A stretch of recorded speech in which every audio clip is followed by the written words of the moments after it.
सभी भक्तों का बहुत बहुत स्वागत है श्रीमद् भागवतम के इस प्रवचन में। प्रथम स्कंद 11वां अध्याय 32वां श्लोक।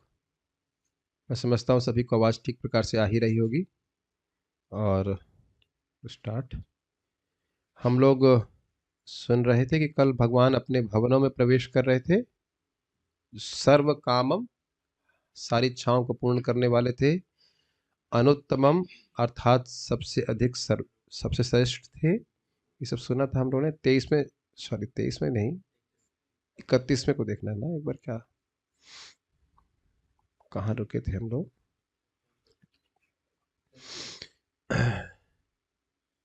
हम लोगों ने ये श्लोक देखा था।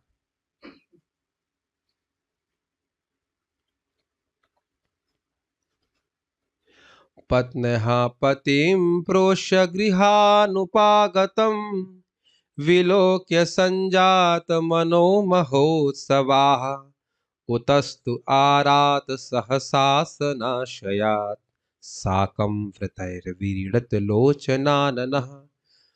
भगवान की पत्नियों ने अपने पति श्री कृष्ण को देख करके, जो प्रोष्य जो बाहर गए हुए थे, और गृहानुपागतम अब घर को वापस आ गए थे, विलोक्य रारात दूर से ही देख करके, संजात मनो महोत्सव उनके मन में अत्यंत हर्ष हुआ, हर्ष रूपी महोत्सव हुआ। और उतस्तु सहसा, वह सहसा उठ गई। कहां से? आसन से। आश्रयात, अपने ध्यानावस्था से उठ गई। साकम मतलब व्रत साथ होता है, व्रत मतलब अपने व्रतों के साथ उठ गई, व्रत को तोड़ भी नहीं पाई, व्रत के साथ ही उठ गई। और व्रीडित लोचनाननः, व्रीडित मतलब लज्जा, लज्जा से उनकी आंखें, और आनंद लोचन मतलब आंखें, और आनंद मतलब मुख नीचे झुके हुए थे। क्यों लज्जा थी? कृष्ण को देखी थी तो कृष्ण भी उधर उनकी तरफ देखे तो उससे वह लज्जित हो गई। अब वह किस प्रकार से कृष्ण का आलिंगन कर रही हैं, वह वर्णन इस अगले 32वें श्लोक में आएगा। श्रीमद् भागवतम प्रथम स्कंद 11वां अध्याय 32वां श्लोक। ध्यान दीजिएगा कि प्रत्यक्ष रूप से आलिंगन नहीं कर रही हैं, लेकिन आलिंगन कर रही हैं। वो कैसे कर रही हैं देखिएगा।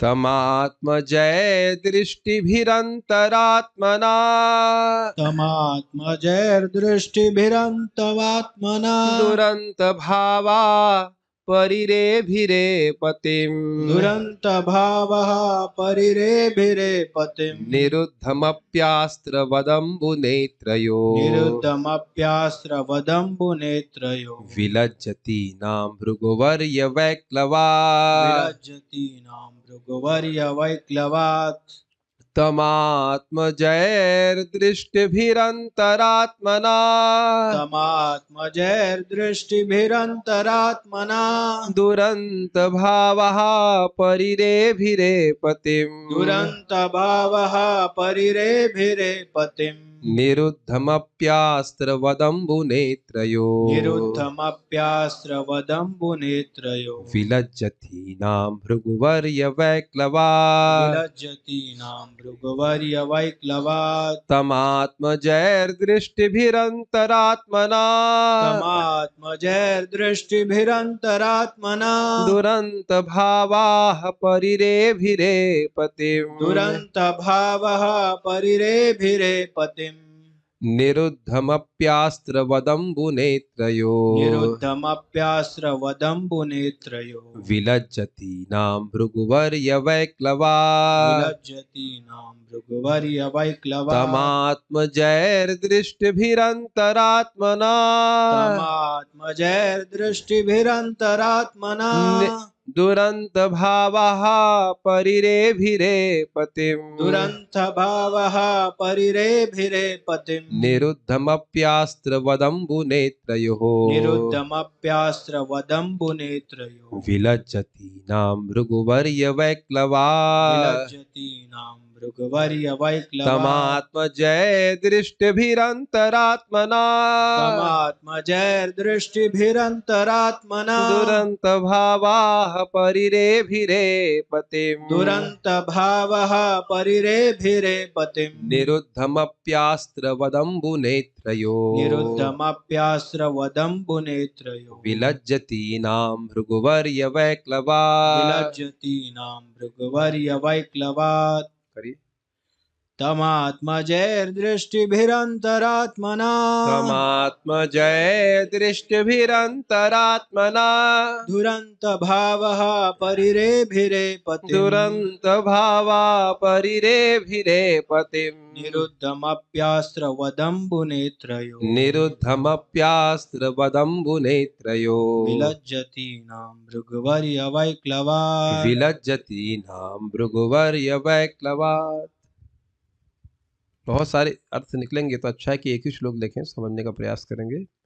पहले शब्दार्थ देखिए। तम, उस भगवान को, भगवान आत्मजय, आत्मजय पुत्रों द्वारा, पुत्रों द्वारा, आत्मज समझते, आत्मज मतलब शरीर से, आत्मा मतलब शरीर, शरीर से उत्पन्न आत्मज, आत्मजय मतलब ये पुत्रों द्वारा बहुवचन में, रामेणा रामई, रामई तृतीय विभक्ति बहुवचन, दृष्टिभिः दृष्टि द्वारा, दृष्टि द्वारा, अंतरात्मना अंतरात्मना अंतरात्मा से, अंतरात्मा से, दुरंत भावः दुरंत भावः दुर्लंघ्य उत्कंठा, दुर्लंघ्य उत्कंठा, अर्थात जिस उत्कंठा को लांघना कठिन था। अगर आपको याद हो कि भाव स्तर पे एक गुण आता है उत्कंठा का, कृष्ण से मिलने की अत्यधिक उत्कंठा, तो ये तो प्रेम स्तर पे है, ये बात आप देख रहे हैं। दुरंत भाव मतलब दुर्लंघ्य उत्कंठा, मतलब तो उत्कंठा इतनी अधिक थी कि उसको लांघना, उसको रोकना संभव नहीं था उनके लिए। परिरेभिरे आलिंगन किया, आलिंगन किया, तो समझ में आया, उन भगवान को पुत्रों के द्वारा, दृष्टि के द्वारा और अपने मन के द्वारा, अपनी दुर्लंघ उत्कंठा के द्वारा आलिंगन किया। किसको किया? पतिम, अपने पति को किया।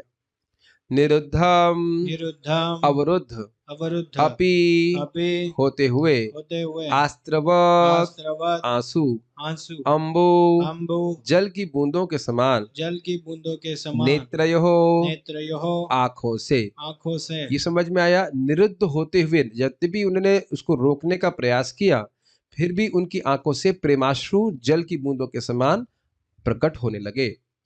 विलज्जतीनां, विलज्जतीनां लज्जा अनुभव करने वाली, लज्जा अनुभव करने भृगुवर्य, भृगुवर्य, हे भृगुओं में श्रेष्ठ, हे भृगुओं में श्रेष्ठ, भृगुओं में श्रेष्ठ अर्थात शौनक जी को संबोधित करते हुए कह रहे हैं। वैक्लवाद, वैक्लवाद अनजाने, अनजाने, अनजाने मतलब विकलता। वैक्लवाद विकलता, विकलता का इंग्लिश हम नहीं जानते क्या होता है, लेकिन विकलता के कारण विकल हो रही थी वह कृष्ण से आलिंगन करने के लिए, तो उनके आंसू बाहर आ रहे थे।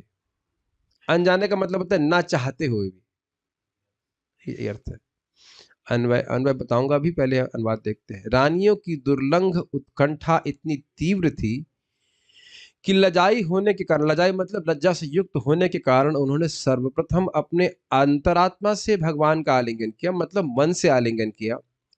फिर उन्होंने दृष्टि से उनका आलिंगन किया और तब अपने पुत्रों को उनका आलिंगन करने के लिए भेजा, जो खुद ही आलिंगन करने जैसा है। लेकिन देखिए, पुत्र का आलिंगन और पत्नी के आलिंगन में बहुत अंतर है। पुत्र के आलिंगन में वात्सल्य भाव होता है और पत्नी के आलिंगन में कांता भाव यानी माधुर्य भाव होता है। तो यह तो समझ में नहीं आ रहा है भाई। पुत्र का आलिंगन और पत्नी के आलिंगन में तो अंतर आ जाएगा, तो उसकी व्याख्या की जाएगी, उसको आप देखिएगा, जी गोस्वामी समझाएंगे। लेकिन हे भृगु श्रेष्ठ, यद्यपि वे भावनाओं को रोकने का प्रयास कर रही थी, किंतु अनजाने उनके नेत्रों से अश्रु छलक आए, प्रेम अश्रु। अन्वय देखिए। हे भृगुवर्य मतलब हे भृगुवंशियों में श्रेष्ठ शौनक जी। ये कौन बोल रहे हैं श्लोक? सूत गोस्वामी जी बोल रहे हैं शौनक ऋषि को। ताह, ताह यहाँ पे अन्वय को पूर्ण करने के लिए सप्लाई किया, ता श्लोक में नहीं है। उन रानियों की दुरंत भावाह, दुर्लंघ उत्कंठा इतनी तीव्र थी। दुर्लंघ लांघना समझते हैं, लांघना। तो दुर्लंघ का मतलब हो गया कि अब उस उत्कंठा को लांघना बड़ा कठिन था। उत्कंठा का मतलब होता है ईगरनेस। कृष्ण आए हैं, कृष्ण की प्रेमी हैं, अतिशय प्रेम है, पत्नियां हैं, तो कृष्ण का आलिंगन करने की अत्यधिक इच्छा है, और वह इच्छा दब नहीं रही थी। इसीलिए कह रहे दुर्लंघ उत्कंठा इतनी तीव्र थी कि विलज्जती नाम, लजाई होने के कारण उन्होंने अंतरात्मना, सर्वप्रथम अपनी अंतरात्मा क्योंकि लज्जित थी। ऐसा नहीं कि कृष्ण आए और तुरंत, भाई पति है फिर भी पति से भी लज्जा है, तो ऐसा नहीं कि आए तो तुरंत वह आलिंगन कर ले।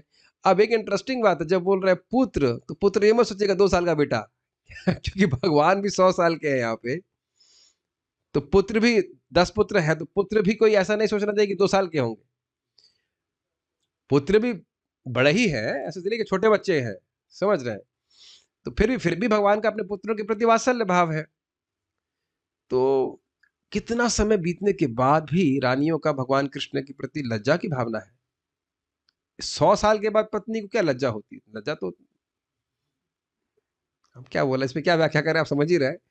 लेकिन सामान्यतः जगत में तो आजकल अब क्या बोला जाए, पब्लिक में ही लज्जा नहीं होती और घर में क्या लज्जा होगी बताइए। फिर भी यहाँ पे लज्जित है, लेकिन आलिंगन करने की इच्छा है, तो इसलिए मन में आलिंगन किया। मन में कैसे आलिंगन होता है, तो उसमें बता रहे चक्रवर्ती पाद की ये कर लेते हैं लोग आलिंगन मन में, और भगवान इस बात को समझ लिए। मन में खैर बहुत सारे काम कर लेते हैं, क्या क्या वर्णन किया जाए, लेकिन मन में इस प्रकार से आलिंगन किया। लेकिन देखिए इसमें काम की कोई गंध नहीं है। रानियां या गोपियां जो कुछ भी कृष्ण का आलिंगन करना चाहती, तो उसमें अपने इंद्रिय तृप्ति की बात नहीं आती। हमारे लिए समझना इसलिए कठिन है क्योंकि हम तो जैसे सोचेंगे इस तरह के बारे में, तो हम सोचेंगे भाई हम तो अपने काम के कारण ही कैसे कुछ सोचेगा व्यक्ति। लेकिन यहाँ पे इस प्रकार की धारणा नहीं करनी होगी। तो पहले वह लज्जित थी और सर्वप्रथम उन्होंने अंतरात्मा अपने मन से उनको आलिंगित किया, दृष्टि भी उसके पश्चात दृष्टि से आलिंगित किया। तो क्या आप कहेंगे पहले तो देखा होगा ना। अब जो भी वो मन की गति थोड़ी तेज है, तो मन से आलिंगित किया और उसके बाद आंखों से आलिंगित किया। ये बात हम ध्रुव महाराज के प्रसंग में सुनते हैं कि मानो आंखें भी कृष्ण को स्पर्श कर रही हूं या उनको पी रही हूं, ऐसे करके। आंखें तो किसी को पी नहीं सकती हैं, लेकिन इस प्रकार की भावना अनुभव प्रकार उस प्रकार का हो रहा था। पता नहीं इसका क्या अर्थ है। आंख मन से आलिंगन करना तो है ही नहीं, केवल देखिए सौंदर्य का रस पहन कर ऐसा नहीं करनी, दृष्टि से भी आलिंगित कर रही। देखिए दृष्टि से लोग जलाते हैं कि नहीं, लोग क्रोध प्रकाशित कर देते हैं, बहुत बात हो जाती है। आंख से ही आपको नेग्लेक्ट भी कर देंगे, आपने देखा है, वो देख करके भी नेग्लेक्ट कर सकते हैं। ये कभी नहीं हुआ आप लोगों से? बहुत बार होता है, और तुरंत व्यक्ति उसको अनुभव कर लेता है। कल देखा ही तो है, देखने से ही आप प्रेम प्रस्तुत कर सकते हैं, देखने से वात्सल्य भाव प्रस्तुत कर सकते हैं, देखने से काम भी प्रस्तुत कर देते हैं। ये तो देखिए प्रभुपाद बताते हैं, स्त्रियों को तो ये विशेष गुण प्राप्त है कि कोई पुरुष अगर काम दृष्टि से देख रहा है तो तुरंत समझ जाएंगे। काम तो आंखों में एकदम प्रकट हो जाता है। जब काम प्रकट हो सकता है, क्रोध प्रकट हो सकता है, तो दृष्टि से वात्सल्य भी प्रकट हो सकता है। बहुत सारी बातें, नेग्लेक्ट, बहुत कुछ आंखों से कहा जा सकता है। तो आंखों से इस प्रकार से आलिंगन भी कर सकती है। तो यहाँ पे लिखा है इस प्रकार से। आप लोगों को किरकिराहट की आवाज तो नहीं आ रही है जूम के ऊपर? इधर तो आ रही है, जूम के पे तो नहीं आ रही ना कुछ किरकिर किरकिर? ठीक है, तो रिकॉर्डिंग भी नहीं आएगा। ठीक है, नो, ठीक है। आत्मजायश्च, और तब अपने पुत्रों के द्वारा, यानी पहले मन के द्वारा, फिर दृष्टि के द्वारा, फिर ये ऐसे कहते हैं, कह सकते हैं कि मन के द्वारा आलिंगन करके तृप्त नहीं हुई तो फिर दृष्टि के द्वारा, और दृष्टि के द्वारा भी आलिंगित करके संतुष्ट नहीं तो पुत्रों के द्वारा, ऐसे कह सकते। तम, उन भगवान श्री कृष्ण को, पतिम, जो उनके पति थे, परिरेभिरे, उनको आलिंगन किया। परिरेभिरे का अर्थ होता है आलिंगन करना। नेत्रयो, उन इनकी आंखों से, आस्त्रवत, उनके प्रेम के आंसुओं का, अंबु अर्थात जल, निरुद्धम अपि, रोकने के बाद भी नहीं रुक रहा था। प्रेमाश्रय से थे। श्लोक समझ लीजिए संस्कृत वापस फिर से। तम अर्थात उन श्री कृष्ण अपने पति को, तम आत्मजाई अर्थात अपने पुत्रों के द्वारा, दृष्ट भी अर्थात दृष्टि के द्वारा, अंतरात्मना अपने बुद्धि या मन के द्वारा, ये सब तीसरा विभक्ति में है, करण कारक के। दुरंत भावा, उनका भाव अत्यंत दुरंत था। समझ में नहीं आ रहा था, ये हमने अन्वय में छोड़ दिया लग रहा है, क्या? नहीं, दुरंत भाव, हाँ है, ठीक है। उनके देखिए दुरंत भाव का केवल एक अर्थ यहां रखा गया, 3 अर्थ आएंगे इसमें। यह दुरंत भाव क्या था उनका? दुर्लंघ उत्कट उत्कंठा थी कृष्ण का आलिंगन करने के लिए, इसलिए परिरेभरे पतिम, अपने पति को आलिंगन किया। लेकिन आत्मज शब्द पहले है, इसलिए यह जो इस अर्थ के अनुसार नहीं सोचना चाहिए कि पहले पुत्र को भेजा फिर देखा और फिर उसके बाद मन से किया। ये केवल एक अर्थ के अनुसार है। दूसरा अर्थ लेंगे तो वहां आत्मज पहले ठीक रहे बैठेगा, लेकिन यहाँ जो अर्थ पहला लिया जा रहा है उसमें आत्मज का अर्थ है बेटा, तो सबसे पहले मन से, फिर उसके बाद दृष्टि से और फिर बेटे से। ये एक अर्थ के अनुसार है। श्रीमद् भागवता नाम भागवत अर्थानाम आस्वादो रस कई, तो बहुत सारे अर्थ है, तो दूसरे अर्थ के अनुसार ये सही बैठेगा। यहाँ जो श्लोक में क्रम है आत्मज दृष्टि भी और अंतरात्मा, उसके अनुसार नहीं, क्रम रिवर्स में है, पहले मन से, फिर दृष्टि से, फिर अपने बेटों के द्वारा। ठीक है, इतना क्यों कर रही है? तुरंत भाव, उनकी जो उत्कंठा है वह अत्यंत अधिक है, इसलिए। किस चीज के लिए? परिरेभ, अपने पति का आलिंगन करने के लिए। ठीक है, और ये सब भगवत प्रेम के कारण हो रहा है। हम फिर से रिपीट करेंगे, देखिए चैतन्य चरितामृत पढ़ने का लाभ, हम लोग पढ़ रहे थे ना कि भाव में जो व्यक्ति होता है उसकी 9 गुण होते हैं और उसमें एक गुण है उत्कंठा। तो अब देख रहे हैं पत्नियों में, भगवान की पत्नियों में यह गुण प्रभु जी कब पढ़ाया था? सुबह पढ़ाया था। तो ऐसा नहीं कि जो कोई सुन रहे हैं उसका कोई प्रयोजन नहीं। अच्छा, दूसरा उद्दीपन और आलंबन भी देख लेते हैं इसमें। कृष्ण को देखने से कुछ हो रहा है, कुछ हो रहा है रानियों के हृदय में कि नहीं हो रहा है? कुछ होता है कि नहीं होता है? उद्दीपन का मतलब क्या होता है? स्टिमुलेंट। तो यहाँ देख रहे हैं कि वहां पर देखा गया, बताया गया था ना, कृष्ण की बांसुरी, कृष्ण स्वयं भी उद्दीपन का कार्य कर सकते हैं। तो यहाँ उद्दीपन हो रहा है कि नहीं? ठीक है, अभी अब देखो जो पढ़ा था सब, एक एक चीज को आप भागवत में अप्लाई कीजिए। उद्दीपन मतलब, ये उद्दीपन और आलंबन ये थे विभाव। भगवत प्रेम के संग जब विभाव, अनुभाव, व्याभिचारी भाव और सात्विक भाव मिल जाते हैं तो ऐसा होता है दही के संग कपूर और मीठा और काली मिर्च इत्यादि मिला दे तो और आस्वादनीय हो जाता है। तो भगवत प्रेम सभी प्राणियों में है। अब इसमें विभाव है कि नहीं? देखिए, बिल्कुल प्रत्यक्ष भाव रूप से दिख रहा है विभाव। विभाव का अर्थ है उद्दीपन और आलंबन। उद्दीपन मतलब कृष्ण की बांसुरी इत्यादि को देख करके प्रेम उमड़ने लगता है। ध्यान दीजिएगा, प्रेम पहले से ही है। रानियों का प्रेम नहीं था क्या? रानियों का प्रेम है, लेकिन अब कृष्ण को देख करके प्रेम उमड़ा जा रहा है। देख रहे हैं ना कि आंसू नहीं रुक रहे हैं। तो ये उद्दीपन हुआ कि नहीं? अच्छा, यह प्रेम किसमें उत्पन्न हो रहा है? रानियों में उत्पन्न हो रहा है, कृष्ण में तो है ही। आपने कल ही देख लिया था कि कृष्ण को अपनी रानियों को देख रहे थे कि व्रत के संग ही उठ गई, तो बड़ा प्रेम उमड़ रहा था। तो कृष्ण उस प्रेम के आश्रय है कि नहीं? आलंबन। और रानियां उस प्रेम के आश्रय है कि नहीं? आलंबन। तो आलंबन और उद्दीपन यहाँ विभाव के रूप में प्रस्तुत हो रहा है। कृष्ण भी उस भगवत प्रेम के आलिंगन है। कृष्ण भी, भाई प्रेम तो दोनों तरफ से होता है ना। I love you but you don't, ऐसा तो ना होता है। कृष्ण भी प्रेम कर रहे हैं और रानियां भी प्रेम कर रही हैं, तो दोनों ही उस प्रेम के सपोर्ट है, आलंबन है, आश्रय है। और यहां पे उद्दीपन है कृष्ण का दर्शन। केवल उद्दीपन हमेशा कृष्ण होंगे ऐसा नहीं है। कभी कृष्ण की बांसुरी सुन लिए, कभी कृष्ण का पीतांबर देख लिया, यहां तक कि तमल का पेड़ भी उद्दीपन हो सकता है। आपने सुना नहीं कि प्रभुपाद तमल का पेड़ यहाँ पे क्यों रखवाए? राधा रानी जब कृष्ण से विरह का अनुभव करेंगी तो वह तमल पेड़ को देखेंगे, तो तमल का पेड़ भी उद्दीपन है। भाई जगत में कामी व्यक्ति को हर जगह कुछ ना कुछ काम का ही उद्दीपन नजर आता है। जो व्यक्ति पैसा सोचता है उसको हर जगह सोचता है यहाँ पैसा कमाने का तरीका है। उद्दीपन होता है कि नहीं? हर वस्तु उसको पैसा कमाने का तरीका लगती है। तो जो भगवत प्रेमी है उसको कोई वस्तु दिखती है उससे, वो कृष्ण का ही स्मरण कराने के लिए करती है, तो उसे उद्दीपन कहते हैं। अच्छा, अनुभव है यहाँ पे। अनुभव का अर्थ है भगवत प्रेम के कारण शरीर में आने वाले विकार। अब दिख रहा है कि नहीं दिख रहा है? यहाँ पे क्या विकार दिख रहा है? प्रेमाश्रु। प्रेमाश्रु। तो अब फायदा हुआ कि नहीं? जो कह रहे थे कि चैप्टर छोड़ दो, एक वक्त नए थे, कहते प्रोजी चैप्टर छोड़ दो, अगला वाला चैप्टर पढ़ा दो, ये कर दो, वो कर दो। तो ऐसा नहीं है।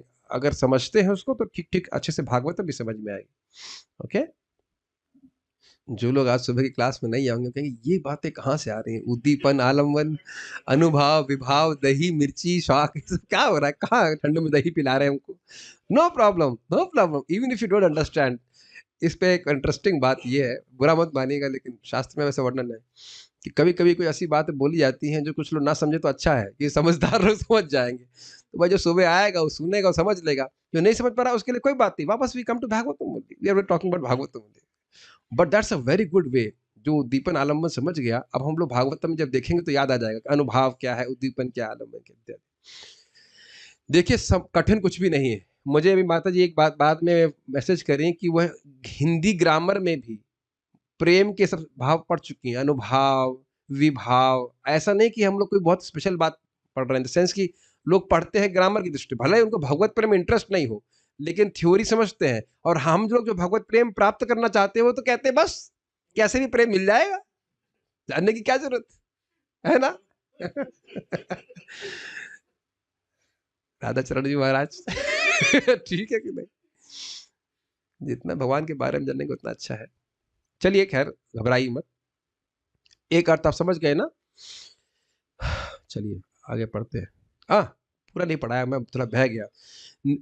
परिरेभेरे समझ गया, पति को आलिंगन किए। निरुद्धम अपि दिख रहा है आपको? निरुद्धम अपि आस्त्रवद मतलब आंसू, निरुद्धम अपि मतलब निरोध करने का, रोकने का प्रयास किया। अंबु जल अंबु नेत्र उनकी नेत्रों से, आंखों से जल के समान आंसू प्रेमाश्रु बहने लगे। विलज्जिताम वह विलज्जती नाम, वह विलज्जित हो रही थी, रोकने का प्रयास कर रही थी, आंसू को नहीं रुक रहे थे। क्यों? वैक्लवात, विकलता के कारण उनके आंसू। क्यों विकलता होगी? कृष्ण का आलिंगन करना, कृष्ण का आलिंगन करना, इस प्रकार की विकलता थी। भृगुवर्य मतलब शौनक ऋषि। अब भृगुवर्य कहने का आशय क्या है कि अब देखना इसके अर्थ कि जो रानियों का भाव था कितना उत्कट था, आश्चर्य प्रकट करने के लिए भृगुवर्य कहा जा रहा है। देख रहे हैं ब्राह्मण श्रेष्ठ शौनक ऋषि इस प्रकार से। चलिए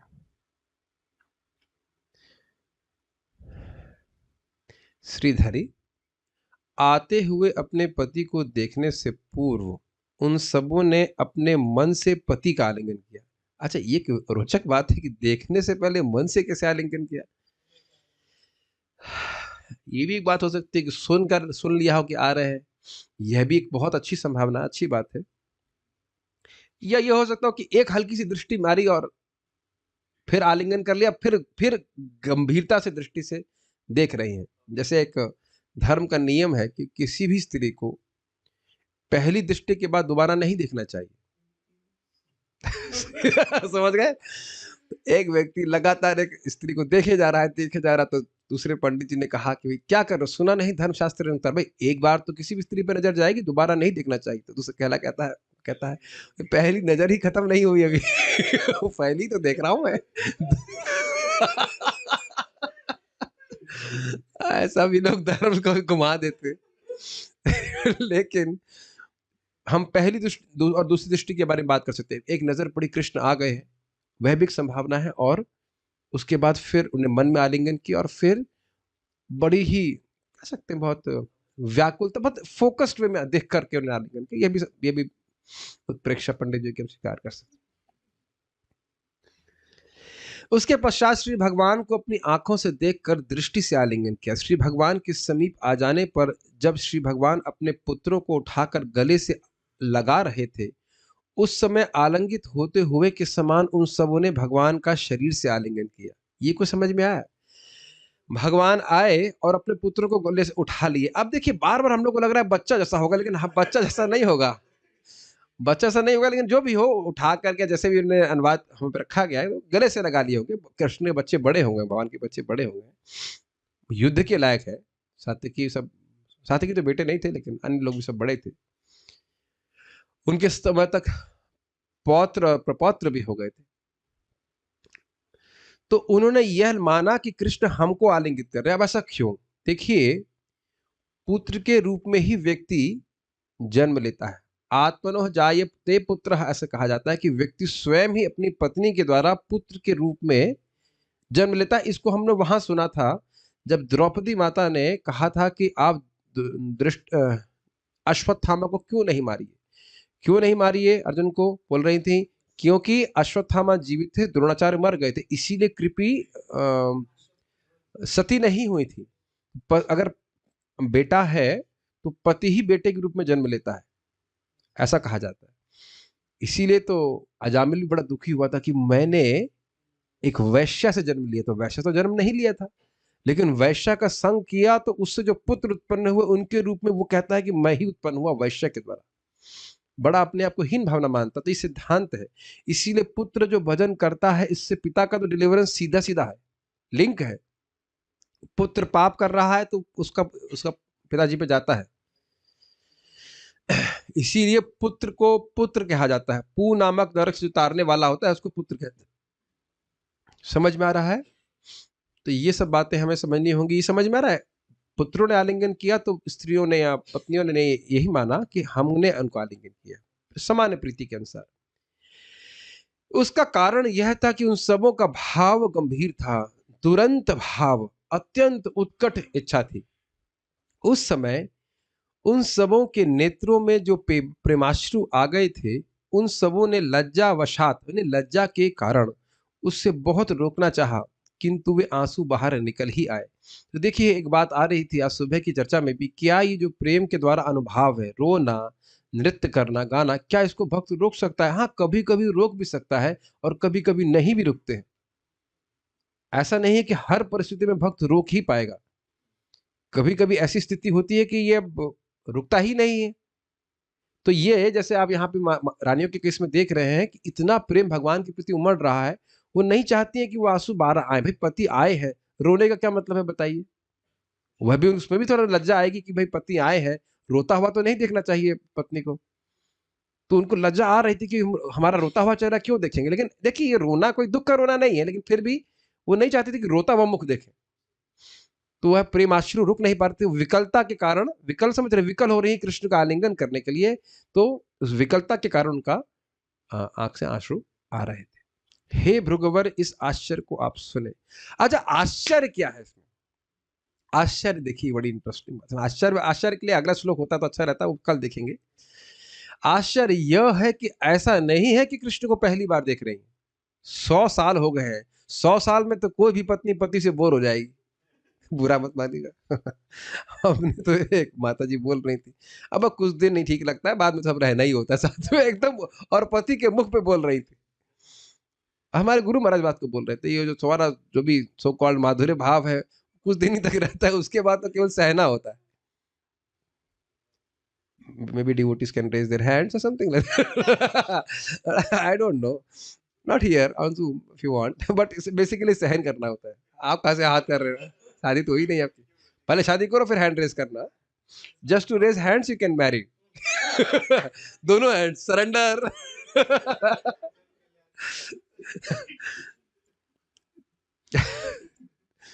अरे, एक और डिवोटी ने शादी, सॉरी, हैंड रेस किया, लेकिन उनकी शादी हुई है, लेकिन वो पति के संग रह नहीं रही है, पति उनके दूर है, तो आपके हैंड रेस करने का भी कोई फायदा नहीं है। बट लेकिन जो अनुभवी लोग हैं, मुख पे ही बोलते हैं कि ये सब सारा रोमांस शुरुआत में खत्म हो जाए, लेकिन अभी तक उनका रोमांस खत्म हुआ क्या? क्या कभी रोमांस खत्म होगा? रोमांस मतलब माधुर्य भाव कभी खत्म नहीं होगा। माँ का भी वात्सल्य भाव कभी समाप्त नहीं होगा। इटर्नल रोमांस, सही है, यही शब्द इस्तेमाल करेंगे, इटर्नल माधुर्य भाव, इटर्नल शाश्वत वात्सल्य भाव। यानी कृष्ण कितने नवीन लगते होंगे, यही अगले श्लोक में बताया जाए कि नवीन लगते हैं मुझे कृष्ण। ऐसा नहीं है कि 100 साल के बाद आए, अब क्या वही कृष्ण देखना, 24 घंटे कृष्ण के साथ है, फिर भी इस प्रकार का प्रेमाश्रु। अब समझ में आ रहा है कुछ? भृगुवर कह रहे हैं, आप तो भृगुवंशी हैं, आप ब्राह्मण और श्रेष्ठ, आपको आश्चर्य नहीं हो रहा? आपको आश्चर्य हो रहा है ना, कितने आश्चर्य की बात है। कृष्ण को दिन रात देखती हैं, प्रैक्टिकली दिन रात रहते भी थे कृष्ण के साथ में, फिर भी जब कृष्ण आ रहे हैं तो इस प्रकार की प्रेमाश्रु। जैसे अन्यत्र भी हम सुनते हैं कि श्रीमती राधा रानी कृष्ण के साथ में बैठी प्रेम सरोवर में सुन रहे थे, और एक क्या भौरा आ गया, तो क्या नाम था, मधुमंगल बोले कि मधुसूदन चला गया, उसको हटा दिया, मधुसूदन तो चला गया, तो कृष्ण साथ में बैठे राधा रानी की। लेकिन यह सुन करके कि मधुसूदन चला गया, मधुसूदन कृष्ण का भी नाम है, राधा रानी सोच रही कृष्ण चले गए और रोने लगी। अब कृष्ण को समझा रहे, नहीं मैं यही हूँ, नहीं यही हूँ, लेकिन राधा रानी रोए जा रही हैं। उनको देखे फिर कृष्ण भी रोने चालू कर दिए, और दोनों लोग रो रहे थे। उसी से वो प्रेम मंदिर बन गया, सॉरी प्रेम सरोवर, प्रेम मंदिर कहाँ से आ गया? सॉरी, प्रेम सरोवर। मैं था मन में, मानसिक रूप से मैं प्रेम सरोवर में था, मुख से निकल गया प्रेम मंदिर, प्रेम सरोवर। सॉरी, सुधार करके सीखिए, आप सुधार करके सीखिए, प्रेम सरोवर। टॉप नॉट यार, टू नॉटी। ओके, प्रेम सरोवर प्रकट हो गया। इसको क्या बोलते थे वहां पे? शब्द था प्रेम, प्रेम की उचित अवस्था थी। अब विप्रलंब भाव नहीं था, कुछ तो भाव, महाराज कुछ शब्द यूज कर रहे, प्रेम में वैचित्र था या कुछ तो था, मतलब बड़ा विशेष प्रकार का प्रेम था वहां पे। अब मुझे याद नहीं आ रहा क्या शब्द महाराज संस्कृत का इस्तेमाल किए थे, लेकिन तो अब आप यहाँ इसी प्रकार से समझ सकते हैं कि कृष्ण को रोज ही देखती हैं, और चलो कुछ दिन के बाद भी कृष्ण आए, मान लो 2-3 महीने के बाद भी आए, फिर भी ऐसी उत्कंठा, ये बहुत आश्चर्यजनक थी। तो इसलिए कह रहे हैं भृगुवारी शब्द से सूचित हो रहा है। सारार्थ दर्शनी, अब यहाँ पे थोड़ा अर्थ परिवर्तित होगा। यह श्लोक वर्णित करता है कि लज्जाकृत विघ्न के उपस्थित होने पर भी, लज्जा के द्वारा जो विघ्न उपस्थित हो रहा था, भाई लज्जा नहीं होती तो क्या होता, भाग के दौड़ दौड़ के आलिंगन कर लेती, क्या कठिनाई है, और कौन रोक सकता था बताओ? भाई पत्नी है, आलिंगन कर लेंगे, कोई दिक्कत नहीं। और देखिए भवन में भी ऐसा नहीं, पब्लिक की बात है, पब्लिक की बात, भवन में है, भगवान आलिंगन कर भी सकते हैं, लेकिन फिर भी लज्जा है। तो लज्जाकृत विघ्न के उपस्थित होने पर भी रानियों ने किस प्रकार भगवान कृष्ण का आलिंगन किया, यह इस श्लोक से समझा रहे हैं। अब यहां आत्मजय का अलग ही अर्थ लिया जा रहा है भाई। देखिए इस श्लोक में संस्कृत देखेंगे तो पहला क्या था, आत्मजयी दृष्टिभीर अंतरात्मना। अब यहाँ पे अर्थ जो है थोड़ा सा परिवर्तित होगा। देखिएगा यहाँ पे आत्मजय का अर्थ पुत्र नहीं लिया गया है चक्रवर्ती पाद के द्वारा। आत्मजयी अर्थात मन में जो उत्पन्न होता है, अर्थात श्री कृष्ण के दर्शन के द्वारा उद्दीप्त काम, उद्दीपन फिर यहाँ पे आ गया। क्या है उद्दीपन? श्री कृष्ण का दर्शन, उद्दीप्त काम, क्योंकि कृष्ण को प्राप्त करने की उनकी अदम्य, जिसका दमन नहीं किया जा सकता है, अदम्य प्रेम में चेष्टा थी, इसलिए यह प्राकृत काम नहीं था, यह अर्थ है। आत्मजय मतलब आत्म मतलब मन, और ज मतलब उत्पन्न। आत्म का अर्थ शरीर लिया गया था, शरीर से उत्पन्न अगर कहेंगे तो कहेंगे बेटा, लेकिन आत्म जब में आत्म का अर्थ मन कहेंगे तो मन में उत्पन्न। मन में क्या उत्पन्न होता है भक्तों? हमारे मन में भगवान की प्रेम के अलावा तो कुछ होता नहीं है। मन में आप प्रैक्टिकल देख दें, हर क्षण क्षण क्षण में काम उत्पन्न होता ही है, खाने का, छूने का, सूंघने का, इत्यादि इत्यादि। लेकिन उस प्रकार का काम यहाँ पे नहीं लिया जाएगा। काम अर्थात भगवत प्रेम ही है, लेकिन अदम्य कृष्ण का आलिंगन करने की, कृष्ण को प्राप्त करने की अत्यंत अदम्य चेष्टा, इच्छा। देख रहे क्या अर्थ लिया है बात। अच्छा है क्या एक ही श्लोक ले रहे हैं, क्योंकि समझने में थोड़ा कठिन होगा।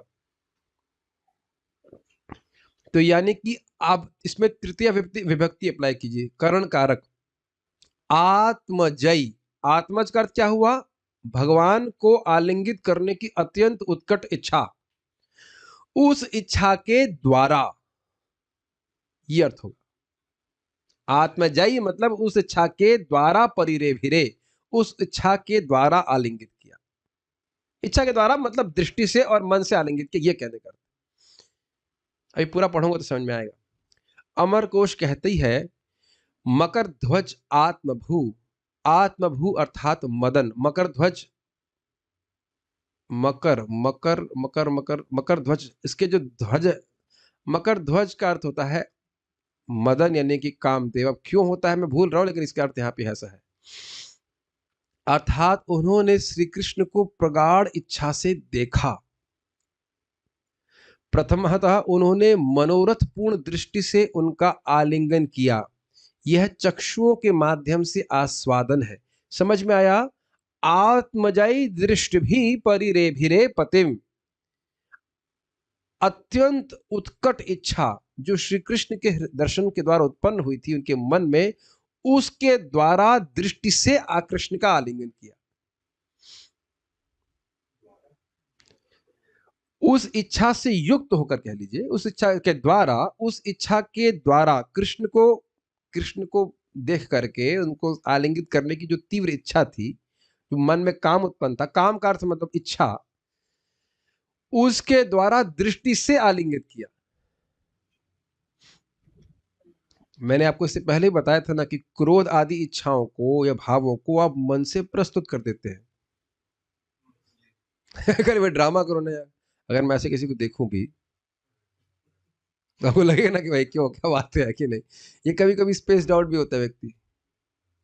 वो भी होता है। सब भाव आंखों से बहुत उत्पन्न हो जाता है, आंखों से वात्सल्य भी उत्पन्न होता है, आंखों से काम भी उत्पन्न होता है, उत्पन्न नहीं प्रकट होता है।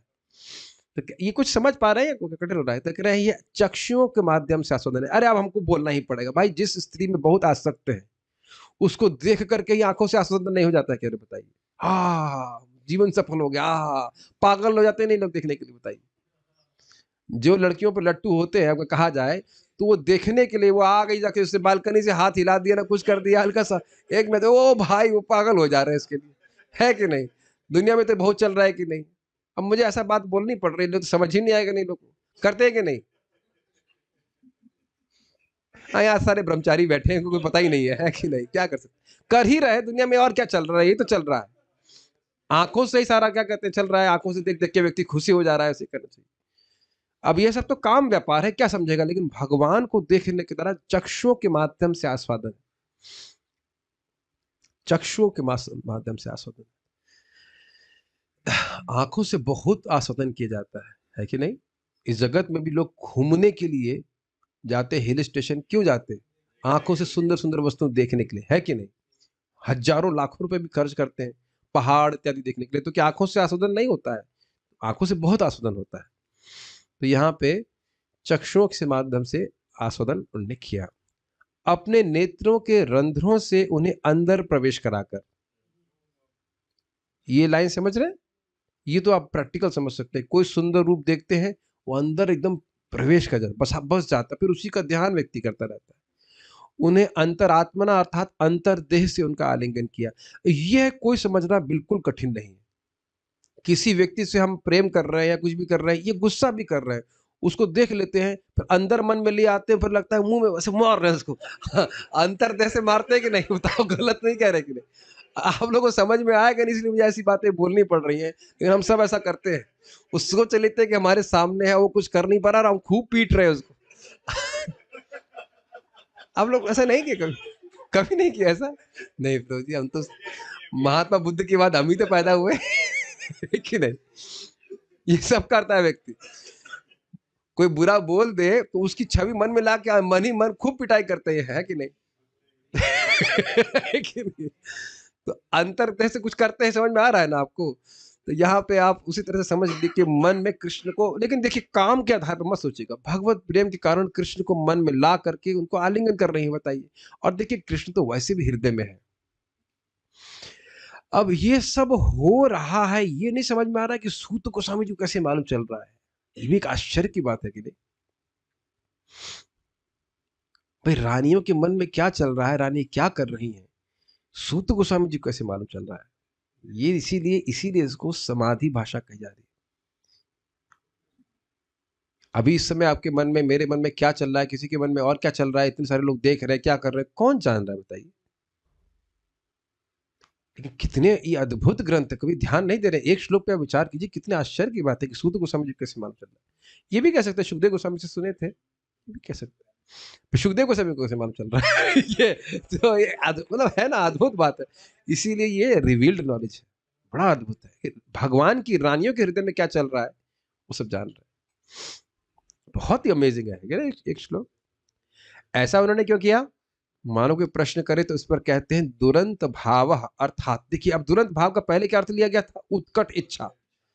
अब यहां दुरंत भाव का अर्थ अलग है। दुरंत वीर्यस्य रथांग पाणे, वही वाला अर्थ। दुरंत वीर्य का मतलब जिनके शक्ति, जिनका वीर समझ में नहीं आता, उसी तरह कह रहे हैं दुरंत भाव, अर्थात उनका अभिप्राय अन्यों के लिए दुर्गेय था, अर्थात वह ये नहीं चाहती थी कि अन्य उनके अभिप्राय को समझें। क्या भाई, अगर स्पष्ट प्रत्यक्ष जाके अभी मतलब आलिंगन कर लेती तो समझ में आता, हाँ भाई प्रेमी है, पत्नी है, आलिंगन कर ली, क्या कठिनाई है। लेकिन अंतरात्मा मन में आलिंगन कर रही है, क्यों? दुरंत भावा, उनके भाव को अन्यों के द्वारा समझना मुश्किल है, मतलब कृष्ण के द्वारा समझना असंभव नहीं था। आप देख रहे हैं डायनेमिक्स श्लोक की, अन्य लोग कुछ नहीं समझ पा रहे हैं कि वह क्यों रो रही हैं। कभी कभी इस जगत में नहीं होता, व्यक्ति रो रहा होता और आप पूछते हो क्या बात है बेटा, क्या दुख है, क्या चक्कर है, नहीं समझ पा रहे। लेकिन कृष्ण तो अंतरात्मा है। तो दुरंत भाव का अर्थ है अन्यों के द्वारा दुर्गेय था, कृष्ण के लिए भी दुर्गेय था, कृष्ण के लिए दुर्गेय नहीं था। कृष्ण समझ रहे हैं कि किस प्रकार से उन्होंने मन में आलिंगन किया, उन्हें दृष्टि के द्वारा आलिंगन किया, और दूसरे अर्थ में लीजिए किस इच्छा से, अत्यंत प्रबल इच्छा से, हृदय में जो प्रेम उमड़ रहा था उस कारण दृष्टि से आस्वादन कर रही है मेरा, ये सब समझ रहे, और मन में भी आलिंगन कर रही है, ये सब कृष्ण समझ रहे हैं। दुरंत भाव का अर्थ है कि कृष्ण समझ रहे हैं, अन्य लोग उसको नहीं समझ रहे। तो ये थोड़ा अर्थ अलग यहाँ पे आ रहा है। तो ये कैसे होता है, तो कह रहे हैं भाववती स्त्रियों के इस प्रकार के का होना चाहिए। भाववती स्त्रियों का इस प्रकार का वर्णन बाद में किया गया है दशम स्कंद में। जो कृष्ण के प्रति भाव से युक्त है, वो स्त्रियां इस प्रकार से करती हैं, कृष्ण को मन में लेकर के उनका आलिंगन करती हैं। उसका श्लोक यहाँ पे बोला गया है, तम काच नेत्र रंध्रण हृदय कृत्वा निमील्य च पुलकांग्यु उपगुह्यास्ते योगिवानंद संप्लुता। एक गोपी ने भगवान को अपनी आंखों के छिद्र से ले जाकर उन्हें अपने हृदय में रख लिया। तो देखिए अब चक्रवर्ती बात प्रमाणित कर रहे हैं कि जो टीका बोल रहे हैं वह है भागवत में आगे भी है। समझ में आया? आंखों से देख करके अपने हृदय में धारण कर लिया। तब उसने अपनी आंखें बंद कर ली और रोमांचित होकर वह भीतर ही भीतर उनका लगातार आलिंगन करने लगी। समझ में आ रहा है? ये ऐसा नहीं है कि चक्रवर्ती बात अपने मन से कुछ कह रहे हैं, ये ऐसा होता है भगवान के संबंध में। इस तरह दिव्य आनंद में निमग्न वह भगवान का ध्यान करने वाली योगी जैसी लग रही थी। श्रीमद् भागवतम 10:32-8। मतलब कृष्ण को देखा, फिर आंख बंद कर ली, और अब अंदर ही अंदर कृष्ण का अंदर मतलब अंतर अपने मन में वह कृष्ण का आलिंगन कर रही है। उस आलिंगन का के द्वारा वह असीमित सुख का अनुभव कर रही, जैसे मानो कोई योगी बैठा कृष्ण पे ध्यान कर रहा हो। लेकिन ये समझना होगा कि जितना प्रेम, जितना आनंद उस गोपी को प्राप्त हुआ, किसी योगी को भगवान पे ध्यान करने से नहीं मिलेगा। ये कोई भगवत प्रेम ही ऐसा कर सकता है कि भगवान को अपने हृदय में लेकर के आलिंगन करे और इस प्रकार से कर आनंद का अनुभव कर सके। तो ये श्लोक क्यों कोट कर रहे हैं, आप समझ पा रहे हैं? योगियों का ऐसा प्रेम नहीं है भगवान से। आनंद है, लेकिन जितना अधिक प्रेम होगा उतना अधिक आनंद होगा ना। तो योगी जन जो बैठ करके अष्टांग योग कर रहा है, भगवान पे ध्यान कर रहा है, उसका इस प्रकार का राग नहीं है भगवान से। अरे भाई, दंड कारण की ऋषि का तो राग था ना, उनको तो भगवान के प्रति उस तरह का प्रेम था ना। तो यहाँ उनकी बात नहीं कर रहे हैं, बात हो रही है सामान्यतः जो लोग योग कर अभ्यास कर रहे हैं, भगवान में अपने मन को लगाते हैं, उनको भी आनंद मिलता है, लेकिन वैसा नहीं जैसे उस गोपी को प्राप्त हो रहा। परंतु यह लक्षित करके, यानी समझ करके कि उनके सूक्ष्म धीपति, मतलब बहुत अत्यंत बुद्धिमान पति कृष्ण को उनके अभिप्राय का ज्ञान हो गया है, वह लज्जित हुए।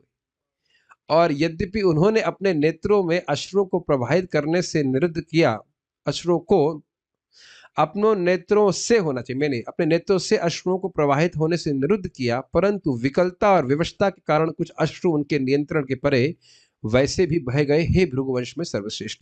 ये समझ में आ रहा है आपको? बाकी लोग नहीं समझ पा रहे हैं, लेकिन वह यह समझ गए कि कृष्ण समझ गए, और कृष्ण से तो वैसे ही लज्जित है, तो समझ गए कि मेरा आलिंगन ये मन ही मन कर रही है, और समझ क्या कि वह तो अनुभव भी कर रहे हैं और अंदर से आदान प्रदान भी कर रहे हैं। तो इस कारण से बात रानी को भी समझ में आ गई, तो वह लज्जित होगी। देख रहे कितना भाव, कितनी वस्तुएं, कितना चीजें भरी हुई हैं श्लोक में। अद्भुत है श्लोक, है ना? तो अच्छा है कि एक ही लिया गया ताकि कुछ मनन किया जा सके। और विकलता तो थी, विकलता क्यों थी? कृष्ण का आलिंगन करने की इच्छा है, लेकिन लज्जा के कारण कर नहीं पा रही हैं। और विवशता मतलब प्रेम के कारण विवश है, मतलब प्रेम से विवश है, तो अश्रु बाहर आ रहा है, लेकिन वो रोक नहीं पा रही उसको। अब क्या कैसे अवश्यता की स्थिति में, ठीक है। श्री जीव गोस्वामी कृत क्रम संदर्भ, उनकी कृष्ण को आलिंगन करने की उद्भट इच्छा थी, दुरंत भावक मतलब अत्यंत अधिक इच्छा थी। थोड़ा सा अलग फ्लेवर लेकर के जीव गोस्वामी समझा रहे हैं, यद्यपि उन्होंने अश्रुओं का संवरण करने का प्रयास किया, तथापि वे बह चले, मतलब रोकने का प्रयास किया, नहीं रुके। अब थोड़ा वो पुत्रों के आलिंगन के संबंध में कह रहे हैं, अपने पुत्रों के द्वारा आलिंगन करना यह कांता भाव का आभास है। कांता भाव मतलब माधुर्य भाव। माधुर्य भाव में बच्चे का आलिंगन कैसे क्या हो गई, तो समझ में नहीं आ रहा, क्योंकि यह कांता भाव के लिए उचित नहीं है। तथापि सामान्य प्रीति को पोषित करने के लिए उन्होंने ऐसा किया, कांता भाव को पोषित करने के लिए नहीं। भाई, पति और पत्नी का बच्चे में आसक्ति होती है, आप लोगों को पता नहीं है। मान लीजिए जैसे किसी की शादी होती है, तो माता पिता क्यों पीछे लग जाते हैं कि संतान उत्पत्ति करो, आपको पता है ये बात? जब शादी होगी तो देखना, अरे आपको भाई जिसकी शादी हुई वो उसको चिंता होनी चाहिए बच्चे हैं कि नहीं, आपको क्या मिलेगा ऐसे है कि नहीं? लेकिन वो जानते हैं साइकोलॉजी, जब बच्चा उत्पन्न हो जाता है तब वो दोनों एक दूसरे से मतलब बाउंड हो जाते हैं, ये होता है। बच्चे का संतान नहीं होती है तो उतना मतलब रहता होगा, जो भी प्रेम रहता होगा, लेकिन बच्चा उत्पन्न होने से और अधिक प्रेम हो जाता है। हमारा समझा रहे थे कि एक व्यक्ति अपने पत्नी को गुस्सा होकर घर छोड़ के चला गया, फिर लौट के आया, तुम्हारे लिए तो मैं कभी आने वाला नहीं था, लेकिन बच्चों का मुंह देख करके आ गया। और पत्नी भी कभी कभी कभी पति बहुत परेशान करते हैं, लेकिन पत्नी बच्चे को देख करके सहन कर लेती है, बच्चा है तो हम उसका रक्षा करने के लिए, पोषण करने के लिए सहन कर लेते। तो ये होता है। तो अब अपने बच्चों को भेज रही हैं तो उससे अपने पति के प्रति समान प्रीति को पोषित कर रही हैं, ये कहने का आशय। कांता भाव पोषित नहीं कर रहे, बच्चे से तो वात्सल्य भाव है। नहीं समझ में आ रहा है कुछ प्रभु जी, हम तो सब ब्रह्मचारी है, क्या समझे? अरे भाई, इतनी इतनी फिलॉसफी तो समझ में सबको आ ही रही होगी, वात्सल्य भाव, कांता भाव इत्यादि इत्यादि। अब देखिएगा अलग फ्लेवर दे रहे हैं। कांता भाव को उन्होंने अपनी दृष्टि एवं सूक्ष्म देह के द्वारा पोषित किया होना चाहिए, इसलिए यहां कोई दोष नहीं। समझ में आया? जो उनका भगवान के प्रति माधुर्य भाव था वह देख करके और मन में उनका आलिंगन करके पोषित किया, बच्चों को भेज करके नहीं किया। बच्चों के द्वारा समान प्रीति, कृष्ण उनको आलिंगित कर रहे हैं तो बच्चा का पत्नी के भी प्रति प्रेम प्रदर्शित हो रहा है इत्यादि। ठीक है, तात्पर्य यद्यपि स्त्रियोचित लज्जा के कारण अपने प्रिय पति भगवान श्री कृष्ण का आलिंगन करने में अनेक अवरोध थे, लेकिन उन्होंने भगवान को देखकर उन्हें अपने अंतरात्मा में होना चाहिए, अंतरात्मा में स्थापित करके तथा आलिंगन करने के लिए अपने पुत्र भेज करके इसे पूरा कर लिया। अब इसकी व्याख्या तो हम कर ही चुके हैं काफी देर से, लेकिन इस पर भी काम अधूरा ही रहा और अत्यंत प्रयास करने पर भी उनकी आंखों से आंसू ढलक गए। इसकी भी व्याख्या कर दी थी, क्यों ढलक गए। सब लोग हाँ बोल रहे हैं, जल्दी से क्लास समाप्त हो खत्म सब कुछ। तो पूछ लूंगा तो एक उत्तर नहीं आने वाला है। पुत्र को पिता का आलिंगन करने के लिए भेजना अप्रत्यक्ष रूप से पति का आलिंगन करने जैसा है, क्योंकि पुत्र माता के शरीर से ही विकसित होता है। इसकी व्याख्या भी अभी हमने करी थी आपके सामने। यस, बस एक पेज और। पुत्र द्वारा आलिंगन पति पत्नी द्वारा काम भावना की दृष्टि से किया जाने वाला आलिंगन जैसा नहीं होता है, लेकिन यह आलिंगन वात्सल्य की दृष्टि से तृप्तिदायक होता है। ये भी हमने जीव गोस्वामी जी की टीका में पढ़ लिया। युगल संबंधों में दृष्टि द्वारा आलिंगन अधिक प्रभावशाली होता है, यह भी अभी लास्ट में देखा था कि नहीं, थोड़ा इसको और समझ लेना चाहिए। युगल संबंध का मतलब है प्रेममय संबंध। कॉन्जुगल लव में आंखों से आलिंगन या प्रेम का आदान प्रदान होता है, ये बहुत प्रभावशाली होता है। देखिए मन में एंजॉयमेंट अधिक होता है, शरीर के स्तर पे कम है, तो इसी तरह से कुछ समझ सकते हैं। अतएव श्रीला जीव गोस्वामी के अनुसार पति तथा पत्नी में इस प्रकार के भाव विनिमय में कुछ भी गलत नहीं, इसको भी हम पढ़ चुके हैं। तो यहाँ पे हम रुकेंगे। कोई प्रश्न तो यहाँ पे नहीं दिख रहा है। अब बात ये आती है कि भगवान को तो रानियां रोज ही देखती थी, हमेशा साथ में ही रहती, तो इस प्रकार का प्रेमाश्रु और इस प्रकार के अनुभाव, प्रेम के विकार होने में तो बड़े आश्चर्य की बात लगती है। तो इसको क्यों ऐसा हो रहा है उसको हम कल सुनेंगे। Sadhu Sevan Prabhu is raising hand. एक प्रश्न स्नेहजा माता कर रही हैं कि सभी प्रकार के उद्दीपनों को समझाइए। उद्दीपन तो केवल श्री कृष्ण का दर्शन मात्र था।